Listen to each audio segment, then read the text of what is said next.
Welcome to the Business Leaders Legacy Podcast, the show where we go behind the scenes with business leaders to uncover their vision, strategies, and challenges they face along the way.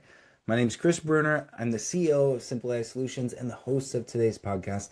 I'm excited to have Lynn Friesth, the founder and CEO of Creating Your Encore Life. Lynn is known for helping high achievers, executives over 55 reinvent their identity and income using his unique human wisdom plus an AI toolkit, including Lynn AI, to design impactful and sustainable Encore careers.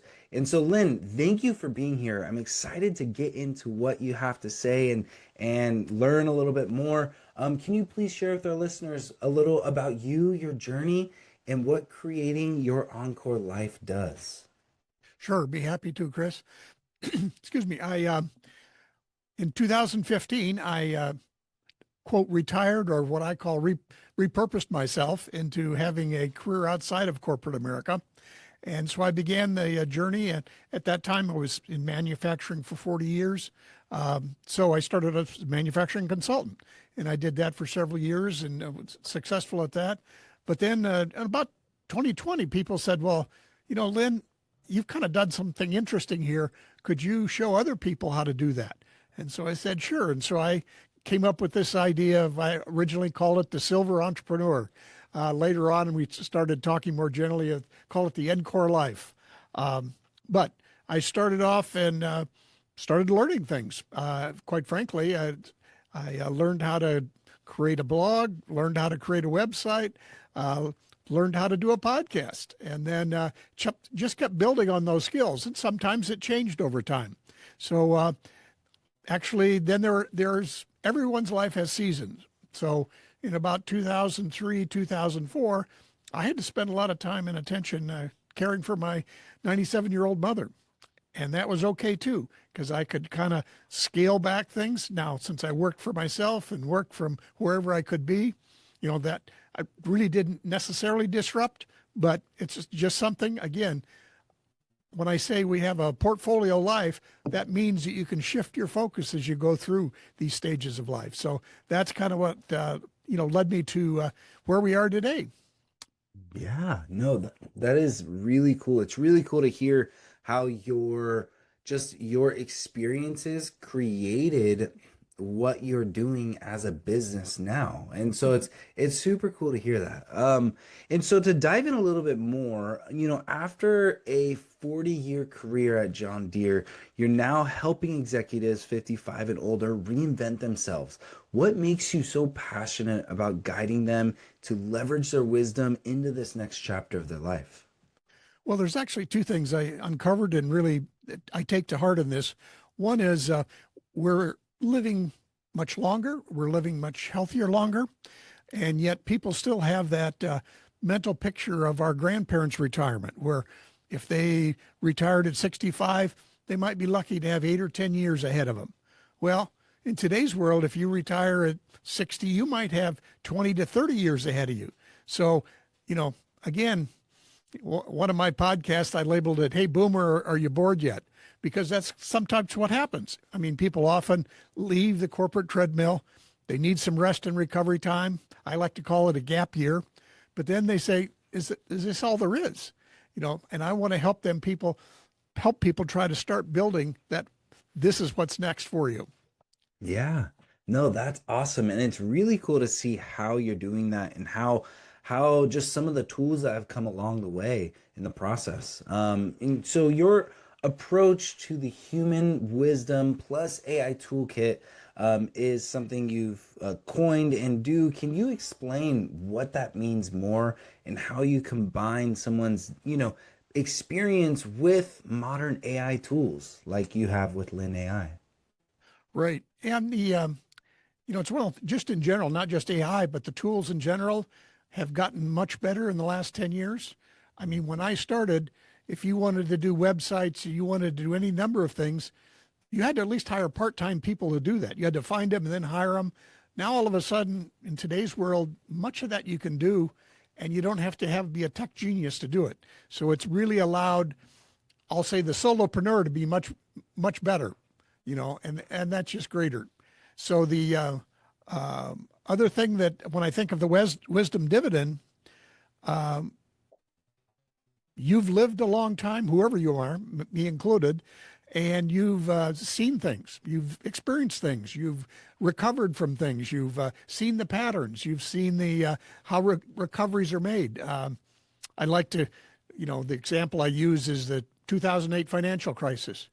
We had a lot of smart people create a lot of really neat spreadsheets that squeezed the last nickel out of every financial transaction, but they didn't anticipate that there could be a 20% drop in market value, which exploded everything and, in fact, the whole economy.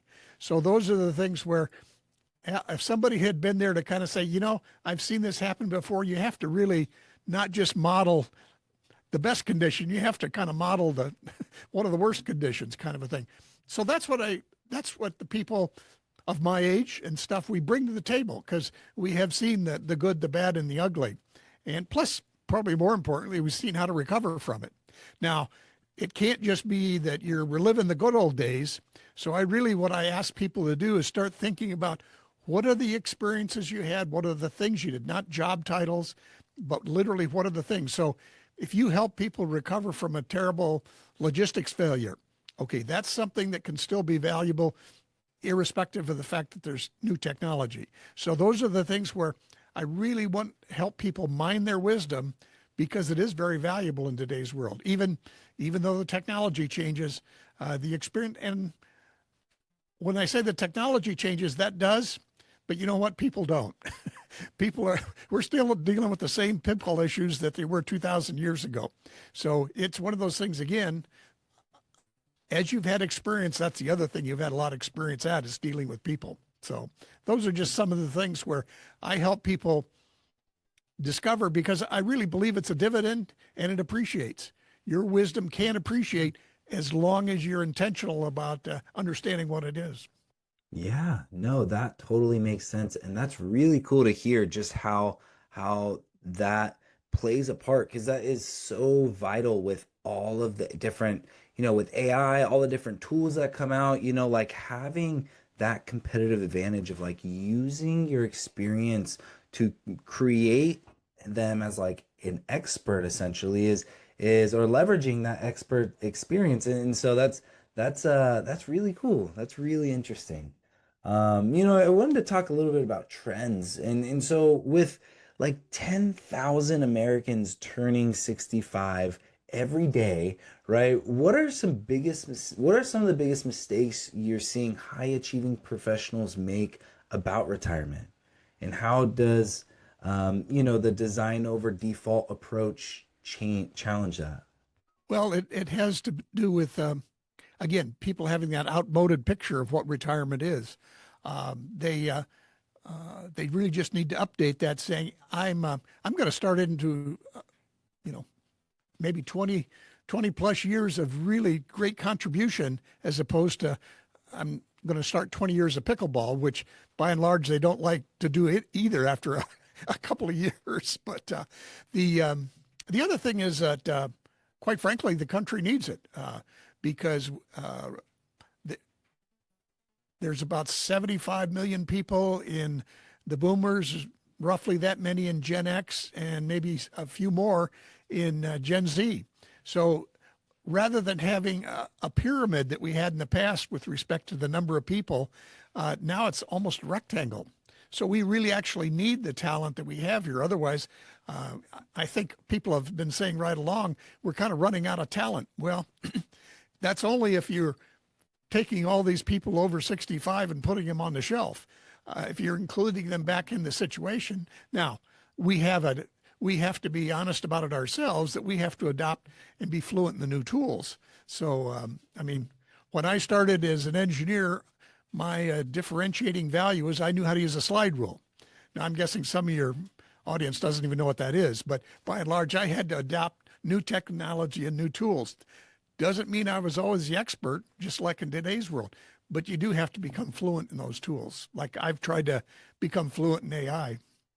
Yeah, no, that's exactly the right mindset to have. And so, yeah, no, that's really cool.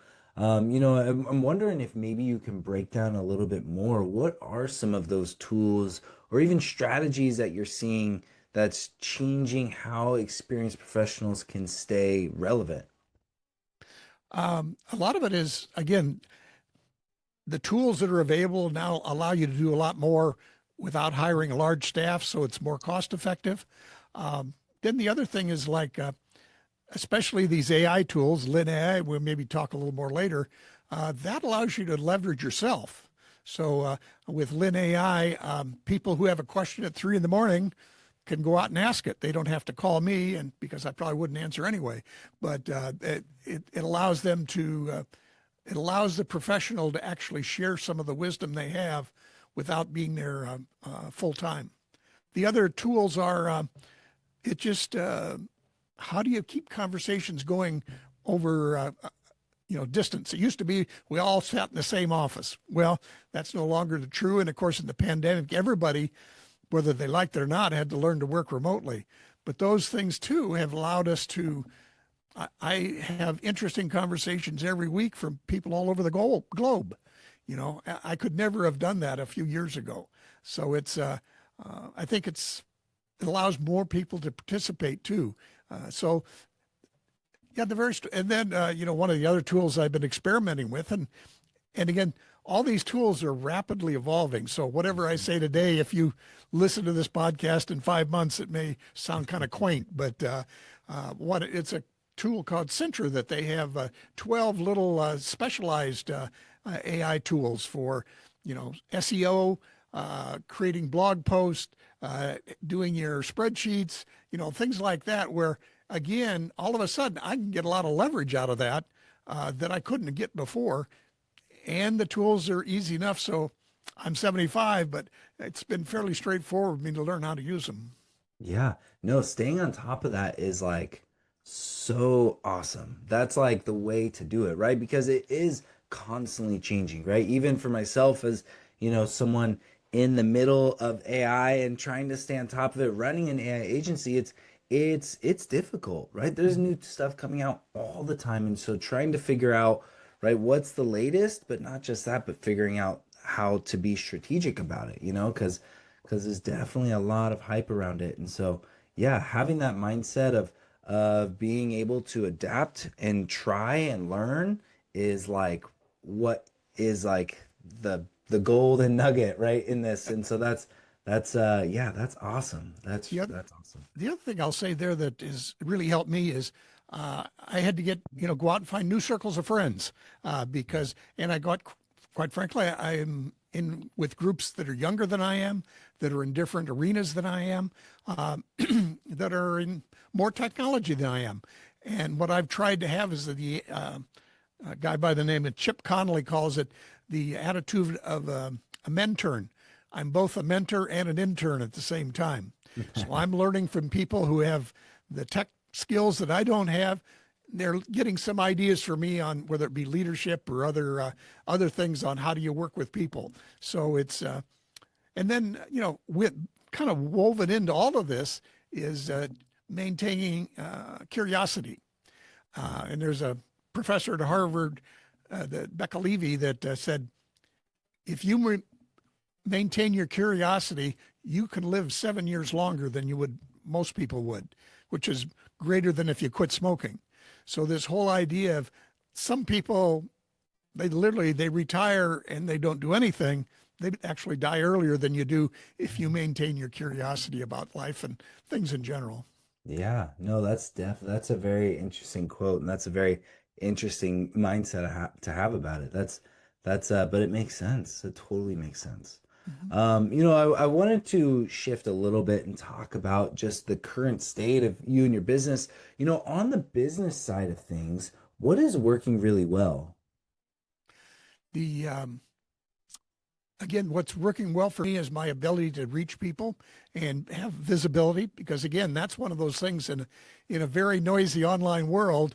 How can you reach out? So whether it be through LinkedIn, was my primary conduit, but also now with this AI. But I'm able to again connect with people, at least get their interest, and so that's probably the thing that's working better. The other thing is I'm trying to finish a book up here in the first half of the year. So that's the thing that helps me articulate what it is I believe and what it is I'm trying to do. To the extent that I understand that better, then I'm better able to share that with other people. So that's just one of the things that are working well. Yeah, that's awesome. That is really cool to hear. On the flip side of things, every business goes through challenges in one way or another. I'm wondering, are you able to share maybe a past challenge that has come up, and what did you learn through overcoming it? Well, probably the challenge I mentioned earlier was a couple of years there where I was giving care to my mother. That really limited my time, attention, and energy to spend on my business. On the other hand, since I work for myself and work remotely, I could still, maintain things as we went along. And and quite frankly, I learned valuable lessons from her as we spent those last years together. She, as I thought was woe to me about my business, she would share her experience growing up in the Dust Bowl and the Depression in Nebraska. And I'd say, okay, my life's not so bad, and let's get back to it. So, Yeah. Yeah, that is awesome. Just sometimes having those moments with family, especially endearing time, towards the end of her life, it's that's sounds like it's just priceless, And so yeah, that and is and again, it just she gave me a lot of perspective, and that's the thing that probably at the end there. I mean, she was a great person to begin with, no question about it. But at the end of her stories and her what she talked about gave me perspective that even I didn't appreciate until afterwards. So Yeah, no, that is cool. That is really cool. Talking a little bit about challenges, I'm wondering, could you maybe share if there is any like current challenges that you're having and any problems within the business and for example, like maybe some bottlenecks or things that are taking up too much time. Are you facing anything like that right now? yeah, the again being in a noisy world where it's hard to break through. So I'm trying to create unique content, but it has to be real. And so I have to be conscious. I mean, I can use ChatGPT and Claude like everybody, uh, but that doesn't help necessarily. So what I'm really having to do is step back away from some of those to say, how do I really capture and share what's real for me? And sometimes that means it's probably a little less polished. But on the other hand, I did find when I was doing my podcast, I had episodes where I wasn't very well prepared and just kind of spoke off the cuff. Those were actually some of the best received episodes that I produced because people could see I was real in doing it. Yeah. So that's the thing where I need to create content. I need to share it, as widely as I can, but I also need to keep it real. Yeah. And it's it's not impossible at all, but there's a balancing act there you have to go through. You know, Yeah, you yeah, yeah. you get used to throwing something into Chat GPT and give me a blog post, but then you realize, well, that wasn't really very remarkable. It was kind of average. Well, Yeah. obviously, that's what I'm trying to do is be something other than average. Yeah. Yeah, no, and that there's a lot to unpack there. There's definitely a lot, right? We are seeing a lot more nowadays where people are just kind of like taking whatever AI can have and create and just throwing it out there where it is just this like, just AI noise out there, right? And it's not standing out, right? And so definitely interesting because yeah, it is definitely a big balance between like, you could spend all day trying to craft like a good piece of content, but there's the balance between like, what do you use AI to leverage, right? Can't be everything, right? Hmm. But leveraging it with still having that human touch, that human connection, right? Because people want to connect with people, right? People Mhm. don't connect with AI or robots or anything like that, right? They Right. want to connect with people. And so, yeah, definitely interesting. I was just on Um, a call with a fellow coach that uses an AI tool, and she said she specifically turned off its access to the internet because her she teaches people about change and stuff, and so she has kind of counterintuitive ideas about it. Well, if she lets the internet into that too much, she gets average ideas that really dilute what she's trying to do. So she has to consciously stay away from because that's inherently kind of what AI is going to do is it's going to give you the best average answer. And when you're trying to be something different than the average, you just have to pay attention to that. yeah, yeah, no, definitely. Yeah, no, that's very true. Very interesting. I wanted to know, looking towards the future, right? When thinking about, your business, creating your Encore Life, like 6 months to a year from now, do you have any goals that you are currently like striving towards trying to achieve? Yeah, I mean, while I'm reaching probably hundreds of people now, I want to be trying to reach thousands in a year or so, because I you mentioned earlier this 11,000 people a day are turning 65. Well, my commitment is to help more and more of these people, have a fulfilling life, but also make a fulfilling contribution to the world in general. So I need to be able to let thousands of people know about it and not maybe just where I'm at now with hundreds. Yeah, no, that makes sense. Getting it out there, and I'm wondering to dive a little bit deeper into that, to reach that next level of growth. What is your plan? Are there specific investments you're making, or looking into like having more staff or different strategies you're putting in place? What is the plan? Well, some of it is, again, some of it will be technology because, they've got now, whether it be membership sites or whether it be Lynn AI or any of these things, all of a sudden, those provide me with more leverage. On the other hand, I'll probably at some point, if I truly want to reach thousands, I'll have to add some staff. So whether it's people who are trained in my coaching methods or things like that, because I'm used to, I was an executive coach in a lot of my career. Well, that's inherently kind of a one on one thing.